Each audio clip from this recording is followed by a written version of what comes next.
जी students, तो topic है हमारा 2D टू डायमेंशनल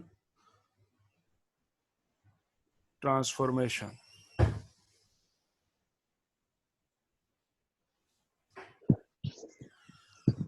इसमें 5 चीजें हम स्टडी करेंगे।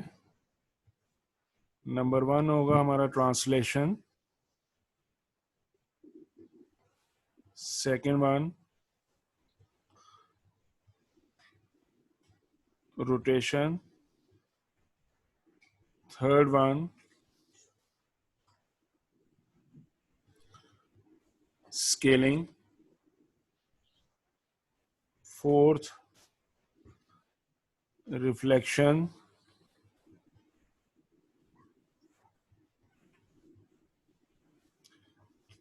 And fifth shading.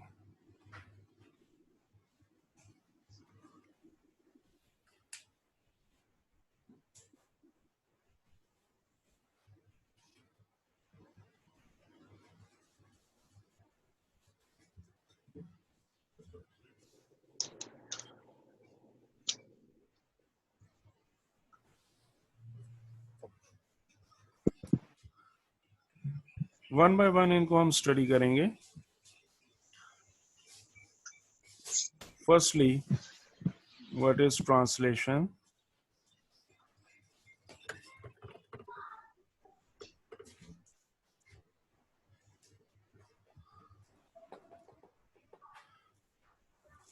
Moving an object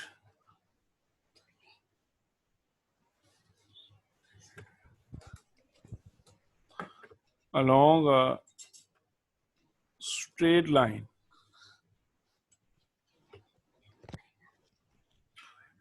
or we can say moving an object along a linear path.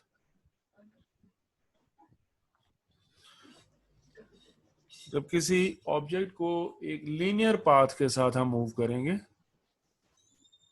उसको हम ट्रांसलेशन बोलेंगे। In X axis Y axis, two dimensional X axis Y axis, अगर ये एक ऑब्जेक्ट है हमारे पास, एक ट्राइंगल है,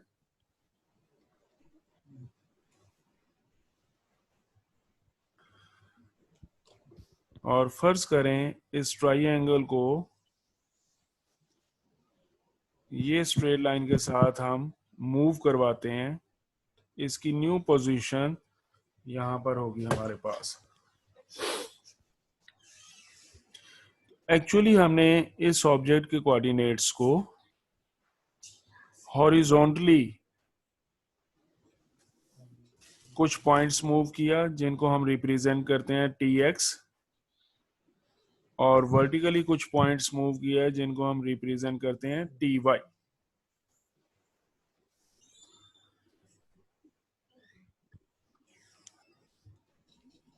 Now consider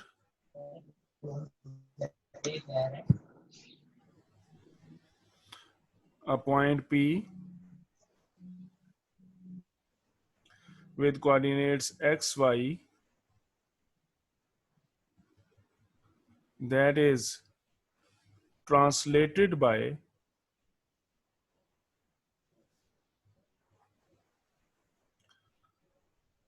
tx, ये numeric given quantity होगी tx, that means translation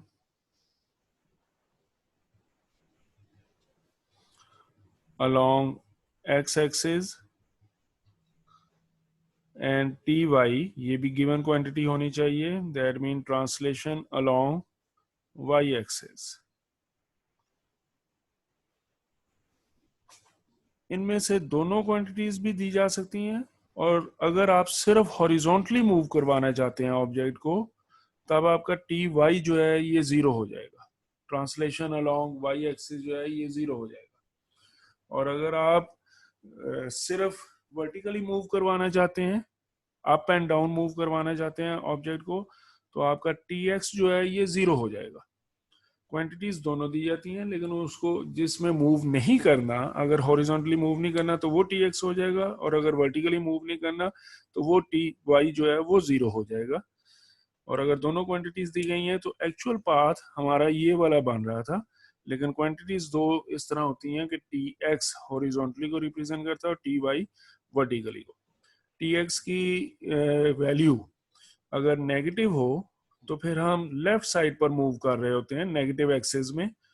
similarly T Y की वैल्यू अगर नेगेटिव हो जाए, जो क्वांटिटी दी जा रही है वो नेगेटिव क्वांटिटी दे दी जाए माइनस में, तो उसका मतलब होगा कि हम डाउनवर्ड मूव कर रहे हैं।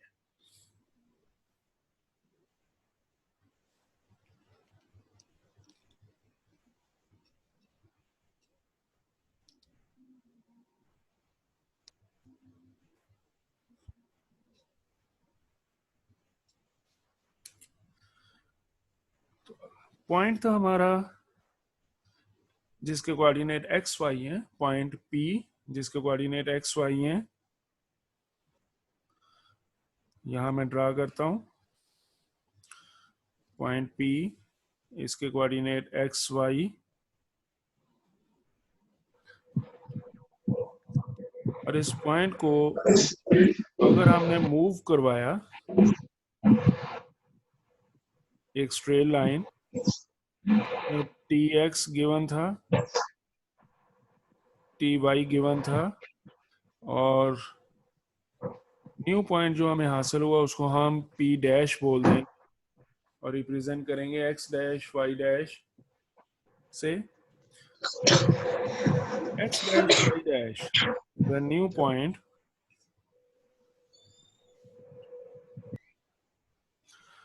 पी डैश, जो कि ट्रांसलेशन के बाद न्यू पोजीशन पर पॉइंट बन रहा है, can be obtained bye x dash coordinates. जो एक्स कोऑर्डिनेट्स थे ऑलरेडी ये गिवन कोऑर्डिनेट्स है हमारे पास, पॉइंट के एक्स कोई न्यूमेरिक वैल्यू थी, इसमें एडिशन हो जाएगा कि हाउ मच ट्रांसलेशन हमने की है अलोंग एक्स एक्सिस, और y की वैल्यू ऑब्टेन करने के लिए उस पॉइंट का जो y कोऑर्डिनेट था, y की जो वैल्यू थी, हम उसमें एडिशन कर देंगे कि हाउ मच ट्रांसलेशन हमने की है अलोंग y एक्सिस। यहां साइन हम पॉजिटिव ही यूज करेंगे, लेकिन टी एक्स और टी वाई की वैल्यू इटसेल्फ हमारी नेगेटिव हो सकती है। अगर हमने ऑब्जेक्ट को लेफ्ट साइड पर मूव किया था तो ये टी एक्स की वैल्यू हमारी नेगेटिव हो सकती है, अगर ऑब्जेक्ट को हमने डाउनवर्ड मूव किया था तो ये टी वाई की वैल्यू हमारी नेगेटिव हो जाएगी। इक्वेशन में यहाँ पर साइन नहीं चेंज करेंगे, ये वैल्यू पर डिपेंड करता है कि हम किस डायरेक्शन में ऑब्जेक्ट को मूव करवा रहे हैं। और इन इक्वेशंस को रिप्रेजेंट करते हैं हम मैट्रिक्स फॉर्म में।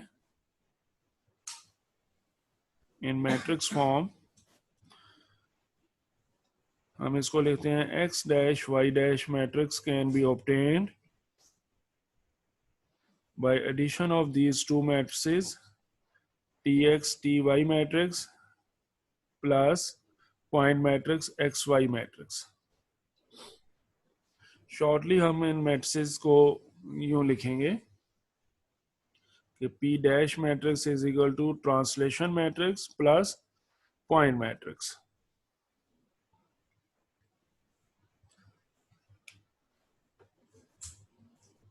ये हमारा पहला था 2D ट्रांसफॉर्मेशन में।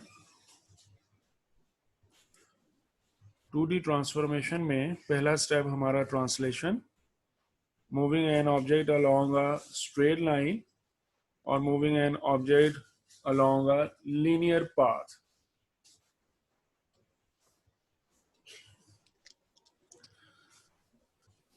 और ट्रांसलेशन में न्यू पॉइंट जो हमारे पास हासिल हो रहा है उसके लिए इक्वेशंस हमारी ये हो गई, X dash is equal to X plus T X, Y dash is equal to Y plus T Y, जबकि मैट्रिक्स उसकी ये हो गई। ये matrices in the long run next lectures में ये मैट्रिसेस की फॉर्म थोड़ी सी हम चेंज करेंगे आसानी के लिए, और इसको एक जर्नल फॉर्म की शक्ल में लेकर आएंगे लेकिन इक्वेशंस हमारी यही रहेंगी। ट्रांसलेशन की इक्वेशंस जब भी हम यूज करेंगे वो यही होंगी। इन इक्वेशंस को रिप्रेजेंट करने के लिए मैट्रिक्स की शक्ल कुछ हम चेंज कर देंगे कि वो कैसे रिप्रेजेंट करना है। यूनिफॉर्म बनाने के लिए तमाम ट्रांसफॉर्मेशन ऑपरेशंस को, यानी ट्रांसलेशन, रोटेशन, स्केलिंग, इन ऑपरेशंस को एक जैसा बनाने के लिए ये मैट्रिसेस जो हैं ये कोऑर्डिनेट सिस्टम से कार्टेशियन सिस्टम से हम होमोजीनियस सिस्टम की तरफ लेकर जाएंगे, लेकिन वो नेक्स्ट लेक्चर्स में हमारे पास होगा।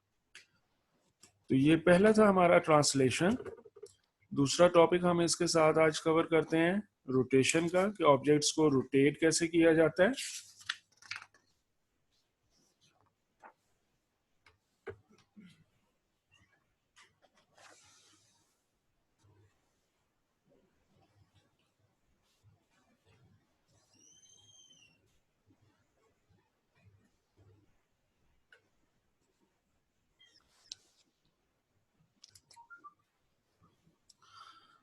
टू डी ट्रांसफॉर्मेशन में सेकंड टॉपिक जो हम कवर करना चाहते हैं दैट इज रोटेशन। और rotation mean moving an object along a circular path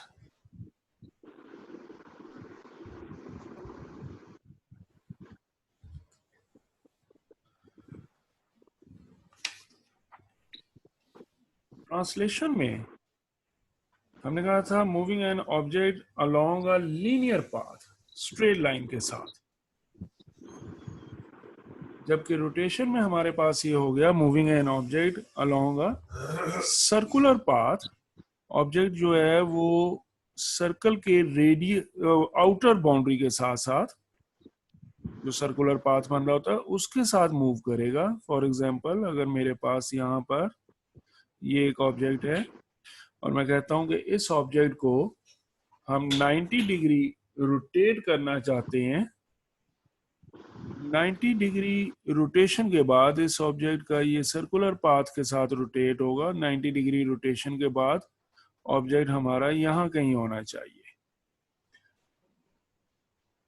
difference rotation और ट्रांसलेशन में ये कि रोटेशन में ऑब्जेक्ट का जो हेड है, जो ऑब्जेक्ट की डायरेक्शंस हैं वो भी चेंज हो रही हैं। ट्रांसलेशन में ऐसा नहीं होगा। वापस हम ट्रांसलेशन पर, ट्रांसलेशन में इस ऑब्जेक्ट को जब ट्रांसलेट किया गया, मैं उसको दूसरी डायरेक्शन में ही ट्रांसलेट कर देता हूं। इस ऑब्जेक्ट को, ये हमारे पास ऑब्जेक्ट,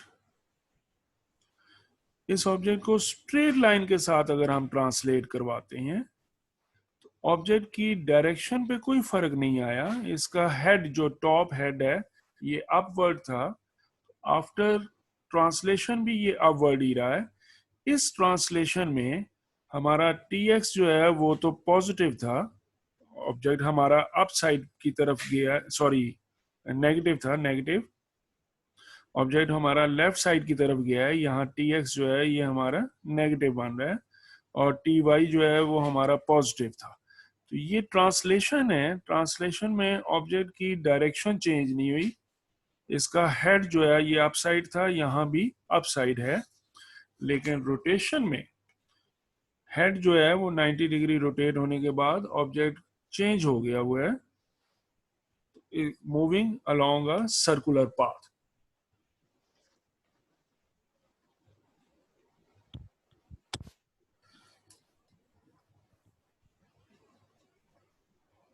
Consider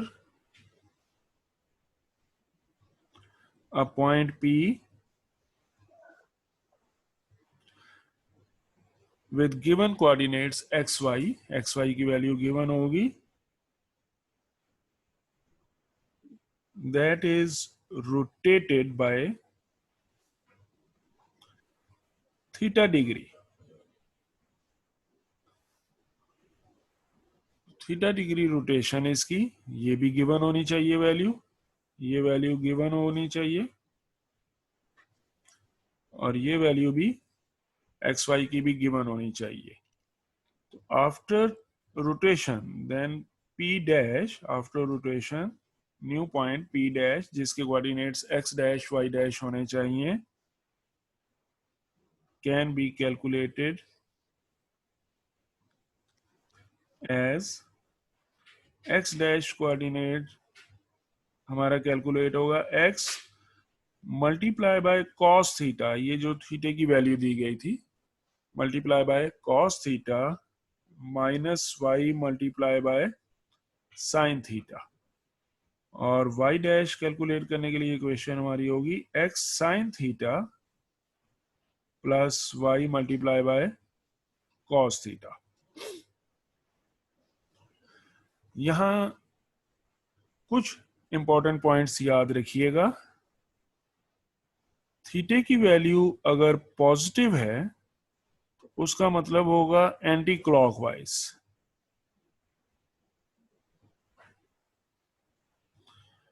एंगल अगर आपका पॉजिटिव है तो आपकी रोटेशन जो है वो क्लॉक की डायरेक्शन के उल्ट हो रही है, एंटी क्लॉकवाइज।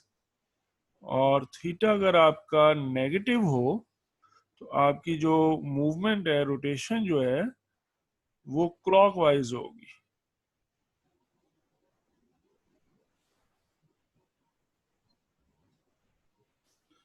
एक चीज और याद रखिएगा, कॉस नेगेटिव थीटा और कॉस पॉजिटिव थीटा ये दोनों वैल्यूज सेम होती हैं, जबकि साइन नेगेटिव थीटे के साथ क्लॉकवाइज डायरेक्शन में अगर हम कर रहे थे, ये बराबर होता है minus of sine positive theta.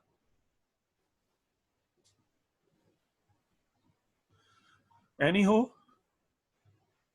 अगर एक पॉइंट जिसके कोऑर्डिनेट एक्स वाई थे गिवन हो हमें और हम इसको थीटा डिग्री रोटेट करवाएं तो न्यू पॉइंट कैलकुलेट करने के लिए इक्वेशन हमारे पास ये हो गई। और इन इक्वेशंस को मैट्रिक्स फॉर्म में रिप्रेजेंट करने के लिए इन मैट्रिक्स फॉर्म हम लेते हैं X dash Y dash matrix is equal to cos theta minus sine theta. Excuse me sir. जी जी। सर वो आपसे थोड़ा सा ना ट्रांसलेशन का कहना था, थोड़ा सा आप रिपीट कर दें बाद में लास्ट में एक दफा।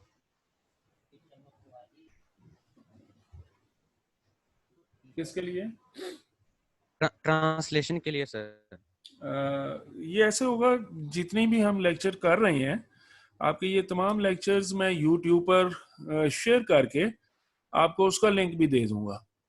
आप वो ओके ट्रांसलेशन सर। जो स्किप हो गया वहां से चेक कर लेंगे। अगर फिर भी कोई प्रॉब्लम हुई तो वो फिर सीआर के थ्रू मुझे मैसेज आ जाया करेगा, उसको हम नेक्स्ट लेक्चर से पहले एक मरतबा कवर कर लिया करेंगे। ठीक है सर, थैंक यू। तो यहाँ पर मैट्रिक्स में हमारे पास आ गया sine theta cos theta,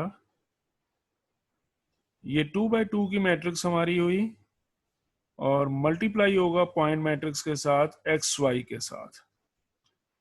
matrix की मल्टीप्लिकेशन को अगर आप जहन में रखें तो ये सेम यही जो इक्वेशंस हमने ट्रांसलेशन की बनाई हैं वही बनेंगी कि एक्स डैश हमारा बराबर है X multiply by cos theta minus Y multiply by sine theta, ये पहली इक्वेशन हो गई। और वाई डैश के लिए हमारे पास हो रहा है X sine theta plus Y cos. नहीं आ रही।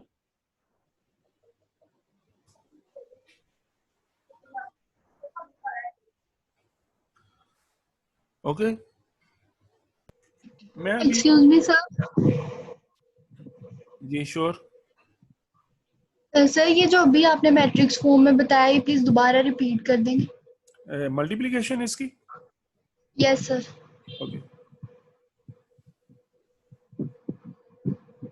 Just please wait.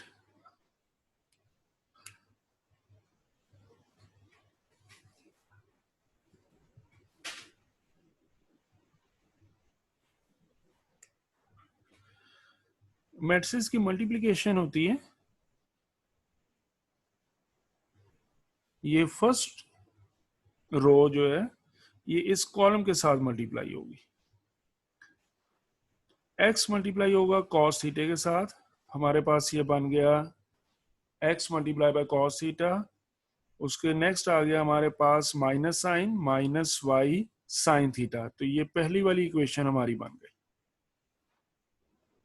फिर इसी तरह ये दूसरी रो y डैश के सामने बन रही है, सेकेंड रो इसी कॉलम के साथ जब मल्टीप्लाई होगा तो x sine theta plus y cos theta हमारे पास हो गया, तो ये वाली इक्वेशन y डैश की इक्वेशन बन गई।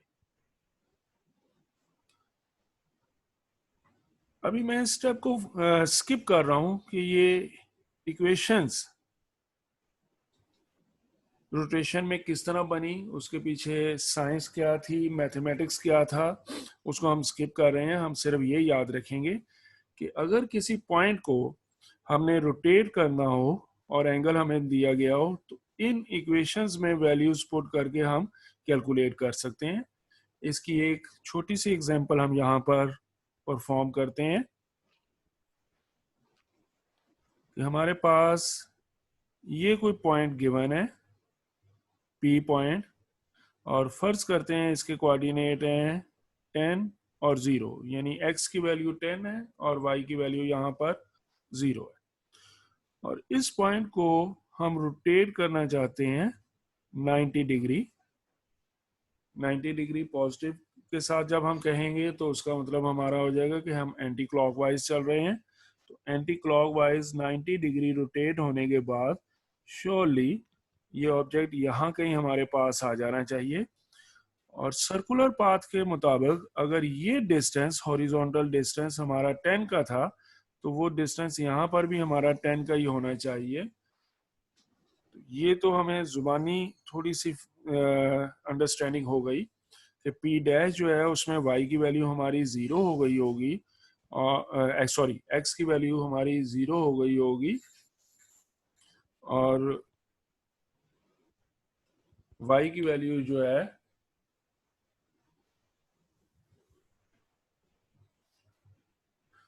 वो हमारी 10 हो जाएगी। तो जब हम इसको इक्वेशन में डील करते हैं तो ये हो गया हमारे पास x dash is equal to given, ये x हमारा था 10 इंटू कॉस 90 माइनस y की वैल्यू ऑलरेडी गिवन थी हमें 0 मल्टीप्लाई बाय साइन 90। कॉस 90 हमारा 0 होता है,